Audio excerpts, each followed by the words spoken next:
जर तुम्हाला असा क्रिस्पी आणि केमिकल फ्री डोसा खायचा आहे तर सगळ्यात आधी की नाही हा नॉनस्टिक तवा फेकून द्या. कारण कित्येक वर्ष झालं आपण केमिकल खातोय. म्हणूनच मी ॲमेझॉनवरून ह्युमन हायड्रोचा डोसा तवा ऑर्डर केलाय. It's natural and toxin free आणि हा तवा की नाही प्युअर कास्ट आयर्नचा बनलाय. तर तुम्ही ह्याच्यावरती की नाही कोणताही पदार्थ बनवा. It's truly healthy. तर वापरायच्या आधी की नाही स्कॉच ब्राईटनी घासून स्वच्छ धुवा आणि त्याच्यानंतर की नाही तव्यावरती तेल आणि एक मोठा कांदा घालून की नाही काळा होईस्तोवर भाजून घ्या आणि पुन्हा एकदा स्कॉच ब्राईटनी घासून स्वच्छ धुवा. नाव इट्स रेडी टू यूज.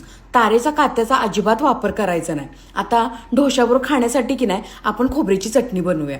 तर टप्प्याटप्प्याने की नाही अद्रक, लसूण, हिरवी मिरची, ओलं खोबरं, चवीनुसार मीठ, अर्धा लिंबू, भाजकी डाळ घालून की नाही अशी चटणी तयार करायची. आता फोडणीसाठी की नाही मोहरी, उडदाची डाळ, कढीपत्ता, लाल मिरचीचा असा तडका द्यायचा. आता उन्हून ढोशाबरोबर द्या दणका आणि लावा हजेरी.